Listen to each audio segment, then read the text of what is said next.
How you guys doing today? It's Anthony Ganji. Welcome to another episode of Tear Talk. This is a little bit late at night, but there was a update from TMZ related to a recent video of Celeste Rivas Hernandez.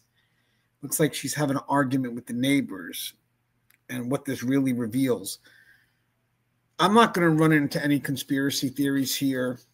I mean, it does give you a bit more of a timeline because the timestamp they're saying is September 8th of 2024, which is around 5 months after she's gone missing, or she was reported missing. So that's unique in itself. And it looks like the neighbor that she's having an issue with looks like he could be repping a gang as well. He keeps on saying Southsider, so maybe rocking that 13. Which is part of the gang culture of that side of, I guess you want to say, California. And I know probably a lot of people can come up with theories. Maybe now, because of that interaction, it could become a gang hit, or maybe just that problem with the neighbor could have later been someone that planted the body in the frunk. I mean, all crazy conspiracies can come from this. But with that said, there's two things here that I would really like to focus on.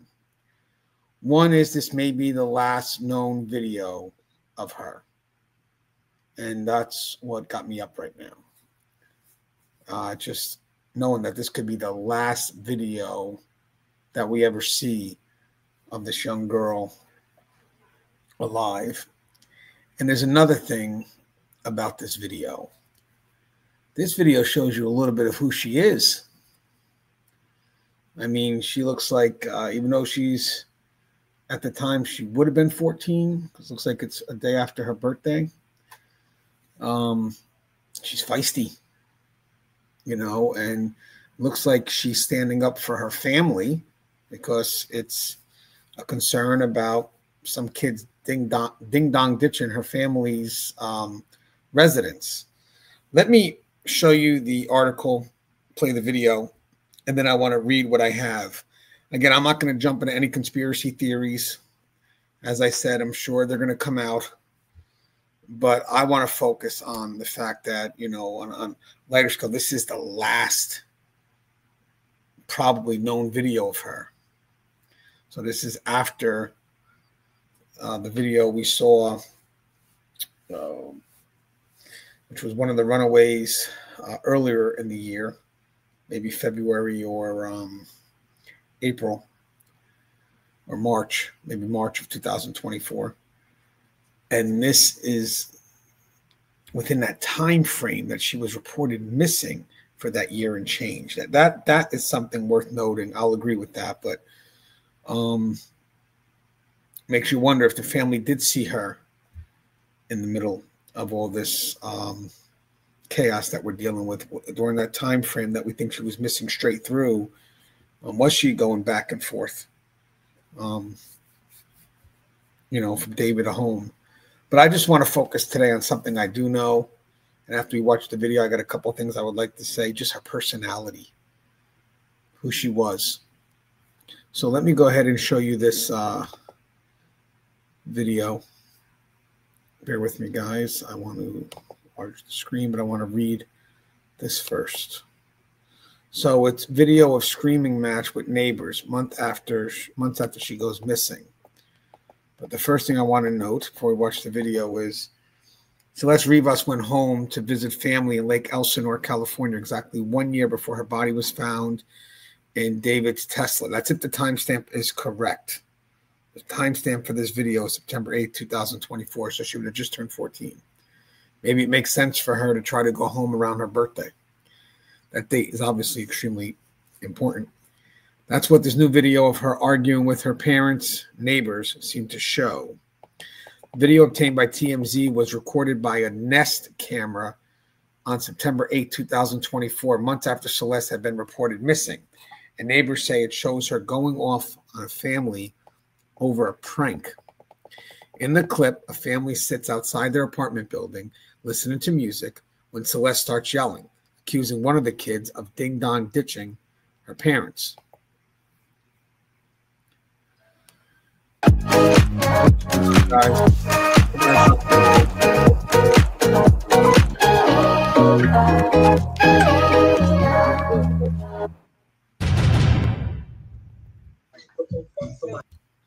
going to show the video in just 2 seconds. Let me read the rest of the article. Sorry about that. So we're up to the Ding Dong Ditch. Let's go back. That's right here. So we're here. So while the nighttime vid isn't super clear, we're told the neighbors recognized the girl as Celeste because they seen her face on missing posters that had gone up in the area back in April 2024. So again, it still hasn't been confirmed that this is her. But if this is her, it's a powerful video to be showcasing. She looks a bit blurred out in this video. But if people know her personality, you can clearly see that, and maybe that's a good way to identify somebody. Celeste's high-pitched, or her voice, Celeste's high-pitched screams cut through the air as she confronts the family with swear words and perhaps a racial slur, peppering her tirade. You can hear a man yell back, he isn't black, and therefore she shouldn't call him the N-word.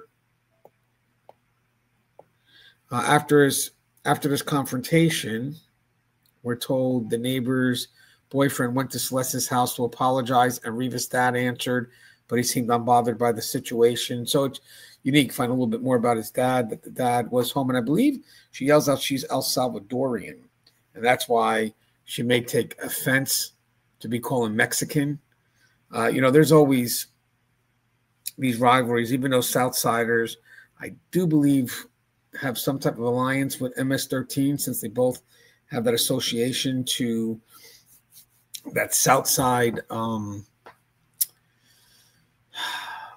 unity, I guess you want to call it. But MS-13 is really a gang that kind of does its own thing. So I don't know if she had any influence with the gang culture or if she was influenced by the gang culture. But when he's yelling Southsider and she's like, I'm not Mexican, I'm El Salvadorian. And then he's going back like, hey, this isn't a black neighborhood. Obviously, people could look at that and say, hey, looks like there's a little bit of a gang beef there.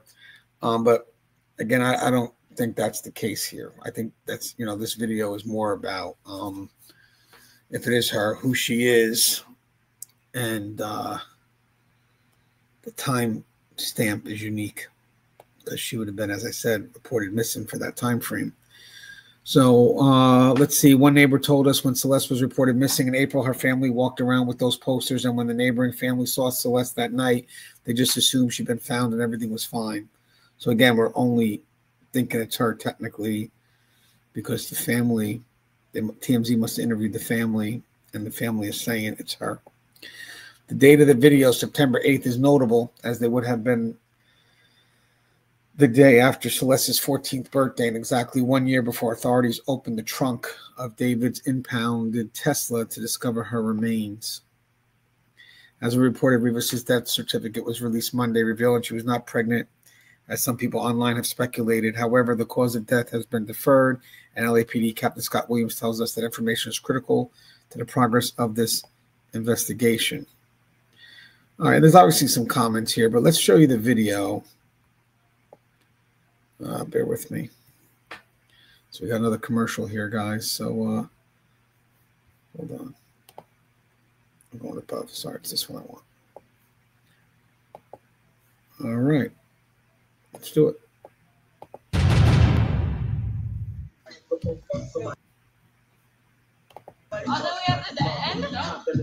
Right there. I'll tell you where that. See that door right there? Number 2, not that. Number 2 right there. Let me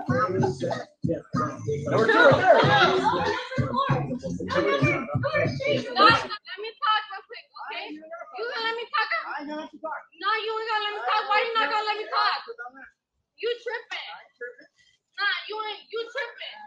How about you ain't tripping? You gonna let a woman talk? All right, I'm not gonna let your woman talk. Why is she over here? Again. Little house, you don't even got a house. Hey, bro. You talking? Ain't nobody black right here, homie. We're Southsiders right here, homie. We're Southsiders here. Get it right, homegirl. Shut up with your black talking. Shut up. You talking like you black girl with your black talking. Yeah. Yeah. Ain't no bloody black right here. What are you talking about? I said we're not black over here. Why you keep calling us? You keep saying this. We're not black. Let it go. Go back to your house. Go back to your house. You ain't gonna do nothing, bro. What you gonna do? You ain't no gangster. You ain't nothing. You know what I mean? What you are? What you are but a little girl? What you but a little girl? What you gonna do? What you gonna do? What are you gonna do? You need to go home. Seriously. I'm not Mexican. Salvadorian. You tripping. Oh my God. Not because you tripping. Move the out of here. You ain't gonna do shit. You ain't gonna do shit. You better get over there. Get your over there, little girl. Go there, little girl. You ain't gonna do shit. Go. Go. What are you gonna do, bro? Go call her dad, babe. What are you gonna do? What are you gonna do, little girl?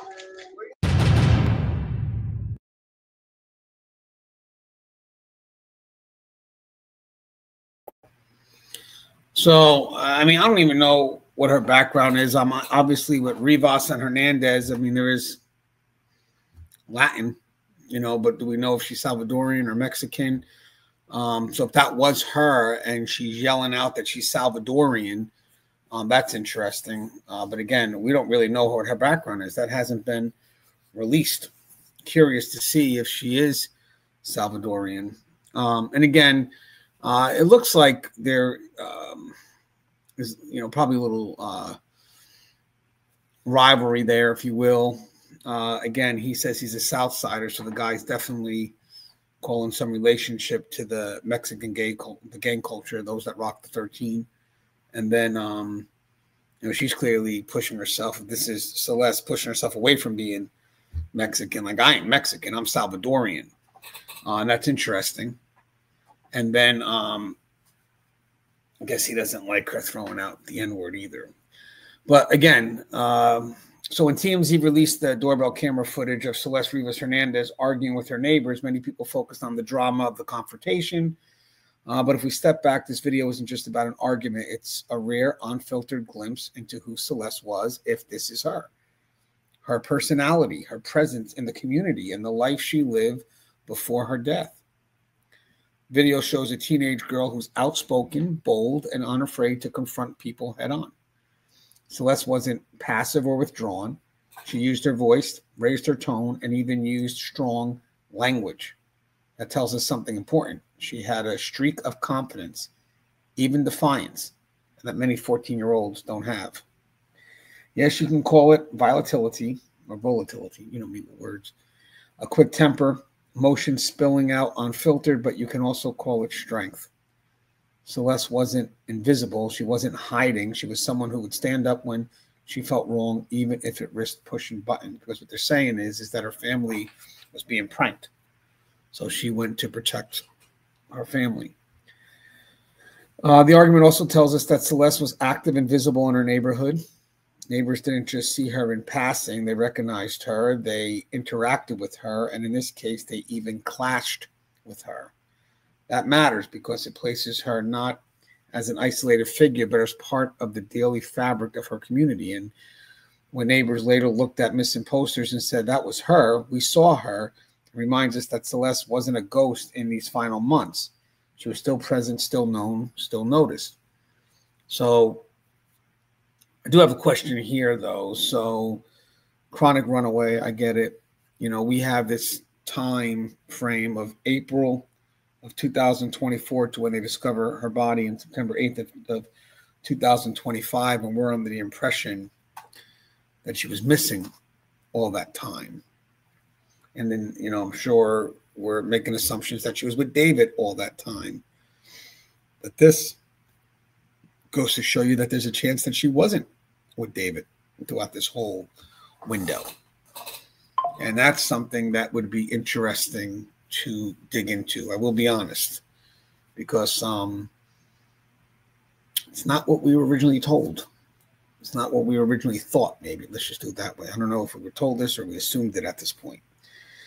So, but there's a double edge here. Being that outspoken also made her vulnerable. Conflicts with neighbors can snowball. It can bring unwanted attention, strain family dynamics, or even escalate into bigger risk. You know what's unique is if, as the neighbors said, they brought the concern they had with her daughter.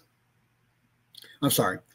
As the neighbors said, if they brought the concern they had with the father's daughter to the father, because that's what it says, and she was missing all that time, how could he not have a reaction to that? Because that was in the article. The article said that they went to go talk to the father, and the father pretty much had no reaction to it. That's unique, because if she was missing all that time, you would assume he would want to know, hey, you saw my daughter? Where's my daughter? So if she was already considered missing in certain databases at the time, this raises chilling questions. Why weren't sightings like this reconciled with her status? Did a system breakdown let her slip through the cracks, leaving her more exposed to danger? Because this now makes us wonder, about that time frame. I mean, obviously, if this is her, again, if this is her,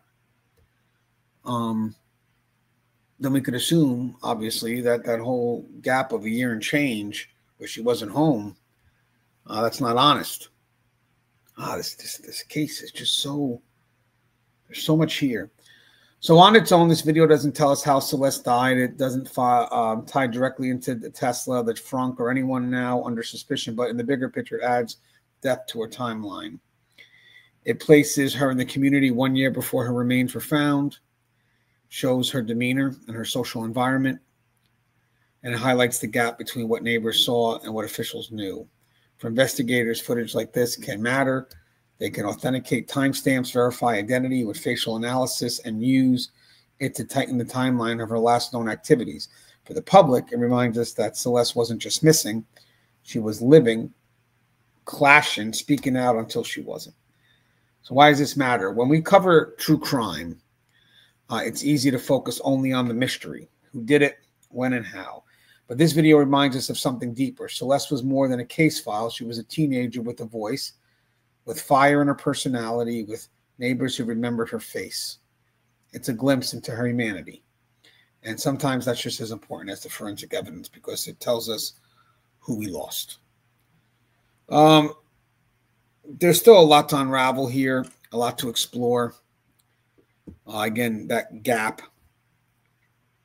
But, seeing this video late at night and just kind of stuck in my own thoughts, I'm like, wow. I mean, I've been going through TikTok and looking at videos, and, it's just, this case is so confusing. There's so much here. I just hope,